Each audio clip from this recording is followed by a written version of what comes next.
नमस्कार मित्रांनो, आनंदी या मालिकेच्या येणाऱ्या काही भागामध्ये मित्रांनो एक आता जबरदस्त असा ट्विस्ट आपल्यासमोर येणार आहे आणि त्या ट्विस्टमध्ये नक्की आता पृथ्वी आणि आरती यांना एक खूप मोठं डील मिळालेलं आहे आणि ते डील मिळून मात्र दोघंही मात्र आता इकडे इतके खुश असतात कारण आरतीला त्याने इतकं छान कम्फर्टेबल तयार केलेलं असतं, परंतु आता डील मिळाल्यानंतर ही बातमी जेव्हा पृथ्वीने घरी सांगितलेली आहे आणि त्याच वेळेस मात्र आता पृथ्वीला आनंदी आणि युगंधर यांच्या सत्याबद्दल समजलेलं असतं कारण जेव्हा पेपरमध्ये ते फोटो बघतात आणि आनंदीचा तो लुक तो बघतो तेव्हा मात्र आता पृथ्वीला धक्का बसतो आणि जेव्हा आता त्याला समजतं की आता ही आनंदी आपल्या वडिलांची म्हणजे आपल्या बाबांची बायको आहे आणि हे कसं होऊ शकतं.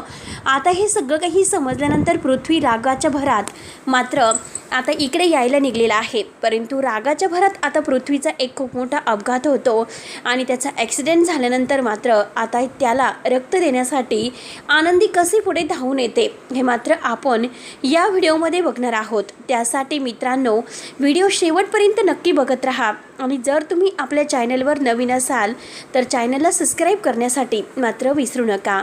तेव्हा मित्रांनो हे बघा, आरतीला मात्र त्याने खूप छान आता कसं मॉडर्न लुकमध्ये तयार केलेलं असतं. आरती आता साधे आपले केस वेणी वगैरे बांधत असते, पण पृथ्वीला ते अगदी अनकम्फर्टेबल वाटत असतं. म्हणून मात्र आता पृथ्वी आपल्या हाताने तिचे केस मोकळे करतो आणि थोडंसं मॉडर्न पद्धतीत तिला लुक देतो.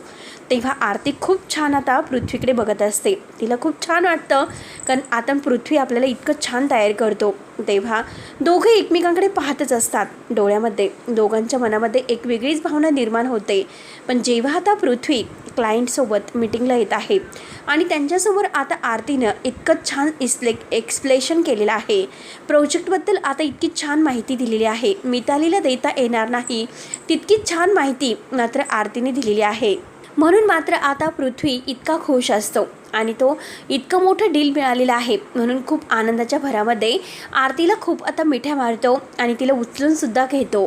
तेव्हा आरतीच्या मनात आता पृथ्वीविषयी एक वेगळीच भावना निर्माण होते. पण पृथ्वी आनंदाच्या भरात हे सर्व करत असतो, परंतु पृथ्वीलासुद्धा आता आनंदाच्या बाबतीत काहीतरी वेगळंच वाटत असतं. म्हणून मात्र आता दोघंही खूप खुश असतात आणि त्याच वेळेस मात्र आता इकडे जे काही पुरस्कार भेटलेला आहे युगंधर आणि आनंदी या दोघांनी मात्र आता हा पुरस्कार एकत्र घेतलेला आहे आणि ह्या पुरस्काराचा मानकरी केवळ आणि केवळ आता युगंधर नसून आनंदी आहे. हे सगळं युगंधरने आता हे मीडियासमोर कबूल केलेलं आहे आणि सगळीकडे मात्र आनंदीचीच वाहवाह म्हणून चर्चा होत आहे. तेव्हा पृथ्वी म्हणतो की हे कसं शक्य आहे, कारण आनंदी आणि आता युगंधर बाबा हे कसे एकमेकांचे नवरा बायको असू शकतात. त्यावरती आरती आता पृथ्वीला समजवण्याचा प्रयत्न करत आहे. ती म्हणते की अरे पृथ्वी, आनंदी ताईने तुला चिठ्ठी लिहिली होती, ती चिठ्ठी तिने माझ्याकडूनच लिहून घेतली, पण तरीसुद्धा मात्र तू आज असं का बोलतो. त्या चिठ्ठीमध्ये नक्की आनंदीने हेच लिहिलेलं होतं, ती तुमची आई आहे आणि तू तर तिचा आई म्हणून स्वीकार केलेला आहे. त्यावरती मात्र पृथ्वी म्हणतो की नाही, त्या चिठ्ठीमध्ये असं काही नव्हतं. त्या चिठ्ठीमध्ये फक्त हे लिहिलेलं होतं की ती चिठ्ठी मात्र आता अशी होती की त्यामध्ये आनंदी या घरची मोलकरीण आहे आणि तिला असं वाटतं की पृथ्वी आणि मिताली यांनी तिच्यावर खूप जास्त विश्वास टाकलेला आहे आणि तो विश्वास मात्र आता तिला म्हणजे एक वेगळंच वाटत असतं. एक मोलकरणीवर इतका विश्वास, म्हणून तिला आता ही नोकरी सोडून जायचं असतं, तिला हे घर सोडायचं असतं. पण तेव्हा हे सगळं काही वाचून पृथ्वी तिला म्हणलेलं असतो की नाही आनंदी, तू कुठेही जायचं नाही, कारण आता तुझ्याविषयी असणारा दृढ निश्चय आहे आणि विश्वास आहे तो माझा वाढत गेलेला आहे. त्यामुळे किती काही झालं तरी आता मात्र आनंदी ही त्यांची आई आहे पृथ्वीला माहिती नसतं. आरती समजवण्याचा प्रयत्न करत आहे. आरती म्हणते की हे बघ पृथ्वी, मी तुला खरं सांगते, पण पृथ्वी आरती बरोबर सुद्धा व्यवस्थित बोलत नसतो, त्याला रागच आलेला असतो. एकतर इतकी मोठी डील मिळालेली आहे, त्याचा आनंद त्याला अगोदर इतका झालेला असतो, तो आनंद त्याच्या गगनात मावेनासा झालेला असतो आणि हे सगळं आनंदीमुळे आणि आरती तू केलेल्या डिझाईनमुळे शक्य झालेलं आहे, म्हणून तो खूप खुश असतो. परंतु जेव्हा हे सत्य समजतं तो पेपरमध्ये आणि आता हे जे काही सोशल मीडियावर बातम्या येत आहे आणि आनंदी ते वेगळ्या लुकमध्ये आता बाबांसोबत तो पुरस्कार स्वीकारत आहे आणि आनंदीने आपल्या आईचा हक्क घेतलाच कसा याचं त्याला वाईट वाटतं. परंतु आता आरती त्याचे कान उघडणार असते. आरती सगळं सत्य त्याला सांगणार आहे की आनंदीचं लग्न कोणत्या परिस्थितीत झालं, तिचं आणि मालक साहेबांचं लग्न कशा परिस्थितीत झालेलं आहे हे सगळं मात्र आता ती पृथ्वीला समजावते. त्यानंतर मात्र आता इकडे आनंदीने जो काही आता हा म्हणजे वन पीस घालून ती तेथे आलेली आहे. तर युगंधर तिच्याकडे बघत असतो कारण त्याला माहिती असतं की आनंदी कधी असा ड्रेस घालू शकत नाही. पण हे सगळं कसं झालं आणि का घातलं याकडे मात्र लक्ष न देता आता फक्त आणि फक्त आपल्याला हा पुरस्कार स्वीकारायचा आहे आणि मीडियासमोर आपली कोणतीही बेइज्जती व्हायला नको म्हणून तो आनंदीच्या अंगावर शाल टाकतो. पण आता आनंदीने जे काही आता हे म्हणजे सांगितलेलं असतं कारण जेव्हा आता ह्या विद्याधरला माहिती झालेलं असतं की आनंदी साडी नेसून जाणार आहे आणि तिच्या साडीला मात्र तो जो काही ब्लाऊज माईंनी तेथे ठेवलेला आहे तो कॅमेरा, त्या ब्लाऊजमध्ये कॅमेरा आणि आता हेडफोन आनंदीच्या कानामध्ये आहे म्हणून तो आता हा ब्लाऊज मात्र आनंदीला साडी न लावता तिने जर असा वन पीस घातला तर मात्र आनंदीला तेथील काही दिसणार नाही आणि आनंदी मात्र आंधळी आहे हे मात्र आता सगळ्या म्हणजे मीडियासमोर येईल यासाठी मात्र आता ह्या विद्याधरने डाव खेळलेला असतो. म्हणून त्याने मात्र आता आनंदीच्या जे साडी नेसून ती जाणार आहे तर तेथे मात्र आता सगळं काही प्लॅन बदलवलेला असतो आणि शिल्पाने तिला साडी नेसून वगैरे देण्यासाठी दिलेली असते. परंतु आता ह्या विद्याधरने तेथे हा ड्रेस ठेवलेला असतो आणि तेथे एक चिठ्ठी लिहून ठेवलेली असते. त्यामुळे मात्र आता आनंदीचा गैरसमज होतो आणि शेवटी आनंदी तोड वन पीस घालून मात्र तेथे आलेली आहे. पण तरीसुद्धा मात्र आता हा युगंधर सगळ्यांच्या समोर आनंदीला वन पीसमध्ये बघत असतो आणि जेव्हा आता आनंदीने इतके छान आता ते ॲन्सर दिलेले आहेत कारण जेव्हा युगंधरला प्रश्न विचारले जातात पण त्याच वेळेस आता आनंदी पुढे येते. इंग्लिशमध्ये ती म्हणते की आता ही सगळे प्रश्नांची उत्तरं तुम्ही मला विचारू शकतात, मी तुमच्या सगळ्या प्रश्नांची उत्तर द्यायला समर्थ आहे. तेव्हा मीडियासमोर मात्र आता आनंदीला सगळे काही प्रश्न विचारले जातात तर त्याची प्रत्येक उत्तरं आनंदीने आता खडखड इंग्लिशमध्ये दिलेले असतात. ते बघून मात्र आता सगळ्यांचे अगदी म्हणजे डोळेच दिपतात कारण इतकी आता व्यक्ती हुशार कसं असू शकते. युगंधरला तर फार मोठा धक्काच बसलेला असतो कारण युगंधर आता आनंदीकडे पाहतच असतो. त्यानंतर मात्र आता आनंदीला स्टेजवर काय करायचं नाही आता तिने तो ब्लाऊज जो काही आहे त्यात कॅमेरा ठेवलेला असतो पण आता हे कसं करायचं कारण त्याच्या अंगावर तर शाल टाकलेली आहे म्हणून मात्र ती शाल आता थोडीशी बाजूला करते आणि माई आता तिच्याशी बोलत असतात. परंतु आता जो काही ड्रेस वगैरे घातलेला आहे माई पाहतात की हे कसं शक्य आहे, आनंदी असे कपडे घालून कसं जाऊ शकते. त्यानंतर माई आनंदीला विचारते की काय झालं आनंदी, अगं तू असे कपड्यामध्ये स्टेजवर का गेलीत, मी तर तुला मस्त साडी वगैरे नेसून आता पाठवलं होतं. त्यावरती आता आनंदी हळूच म्हणते की माई मी तुम्हाला जे काही आहे ते नंतर सांगेल. त्यानंतर मात्र आता आनंदी आणि युगंधर यांचे छान एकत्र फोटो काढलेले जातात आणि तो फोटो पुन्हा आता पृथ्वी पाहतो. पृथ्वीला आता फोटो बघून धक्काच बसतो आणि मीटिंग संपल्या मात्र तो घाईने घरी यायला निघतो. परंतु आता घरी येताना मात्र त्याला टेन्शनच आलेलं असतं की हे कसं शक्य आहे.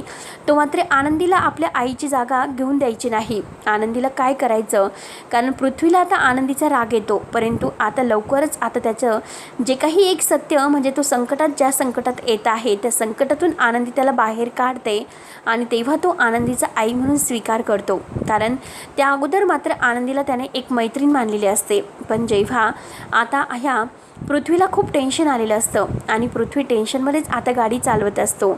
परंतु आता गाडीमध्ये मात्र आरती आणि ते दोघेच आहे. आता भरधाव वेगाने तो गाडी चालवून त्याला ह्या सगळ्याचा जाब विचारायला यायचं असतं म्हणून तो आता घाईने मुंबईवरून पुण्याला यायला निघलेला आहे. आणि त्यात म्हणजे आता जे झालेलं आहे ते म्हणजे हे सगळं कसं शक्य आहे. त्यानंतर आता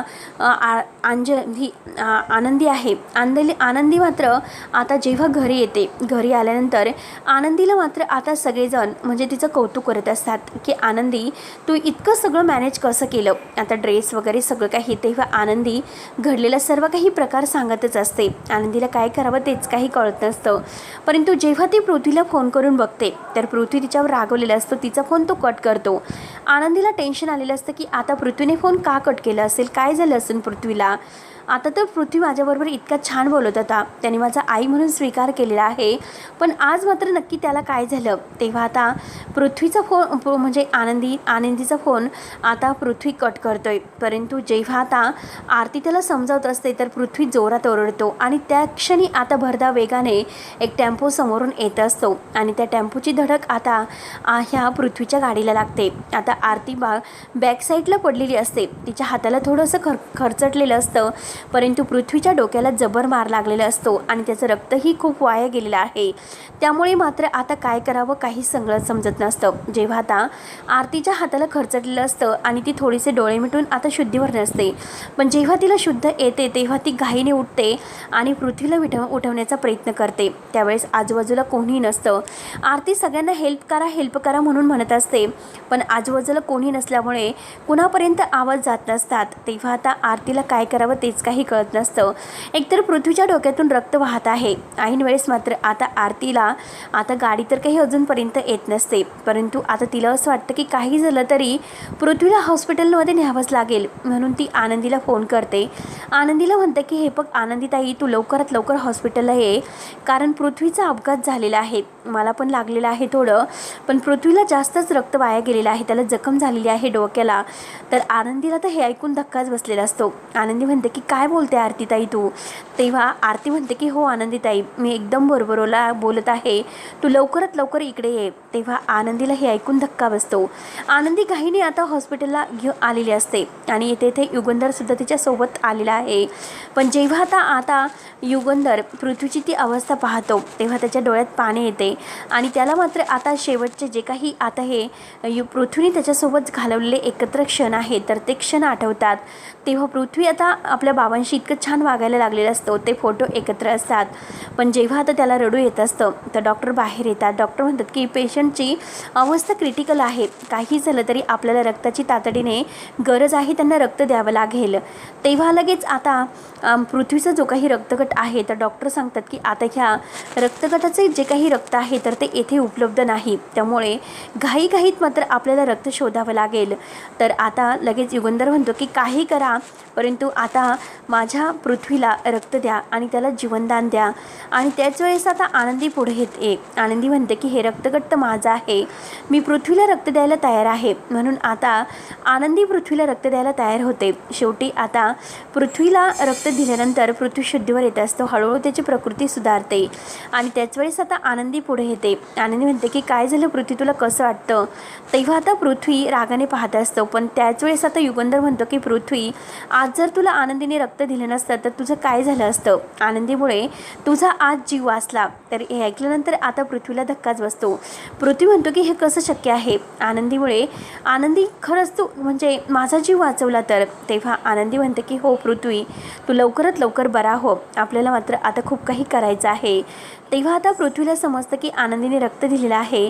आता हे समजल्यानंतर त्याला मात्र त्याचे डोळे उघडतात आणि शेवटी आनंदाने सर्व मात्र एकत्र येतात. पृथ्वीसुद्धा आपल्या आईचा स्वीकार करतो आणि शेवटी मात्र आता स्वीकार झाल्यानंतर सगळं काही छान होतं. तेव्हा मित्रांनो, पुढे नक्की काय होणार आहे बघायला विसरू नका. तोपर्यंत धन्यवाद.